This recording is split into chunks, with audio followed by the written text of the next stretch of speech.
দুর্গম পথের ফেব্রুয়ারিতে নির্বাচন না হলে ডক্টর মোহাম্মদ ইউনূসের সম্মান ক্ষুণ্ণ হতে পারে। বৃহস্পতিবার বিকেলে সুপ্রিম কোর্টে জুলাই শহীদের স্মরণে মার্চ ফর জাস্টিসের স্মরণ সভায় এমন মন্তব্য করেন বিএনপি মহাসচিব মির্জা ফখরুল ইসলাম আলমগীর।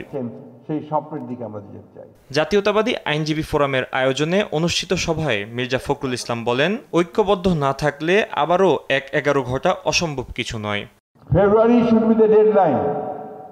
এর পরে হলে আপনি যে সম্মান নিয়ে এসেছেন এবং সমগ্র বিশ্বে আপনার যে সম্মান, সেই সম্মান ক্ষুণ্ণ হওয়ার সম্ভাবনা থাকবে। একটা মহল আছে যারা বারবার গণতন্ত্রের গলা টিপে ধরে, এমনকি শেখ মুজিবুর রহমান ওই কাজটা করেছেন। আমরা যদি ঐক্যবদ্ধ না থাকি, আমরা যদি সতর্ক না থাকি, তাহলে যদি ১-১১ মতো ঘটনা ঘটা এখানে অস্বাভাবিক কিছু নয়।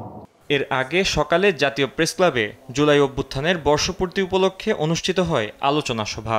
অনুষ্ঠানের শুরুতে ফ্যাসিস্ট আমলে নির্যাতিত ও দেশবরেণ্য সাংবাদিকদের দেয়া হয় সম্মাননা।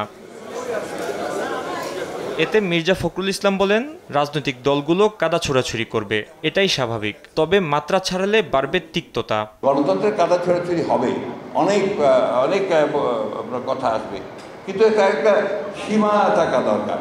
তা নাহলে যেটা হয় সেটা হচ্ছে যে আপনার একটা তিক্ততা সৃষ্টি হয়, যে তিক্ততা ভবিষ্যতে গিয়ে রাজনীতিকে আরও কলুষিত করে। এ সময় প্রেসক্লাব চত্বরে বৃক্ষরোপণ এবং জুলাই অভ্যুত্থানে ফটো সাংবাদিকদের তোলা ছবির প্রদর্শনী উদ্বোধন করেন বিএনপি মহাসচিব।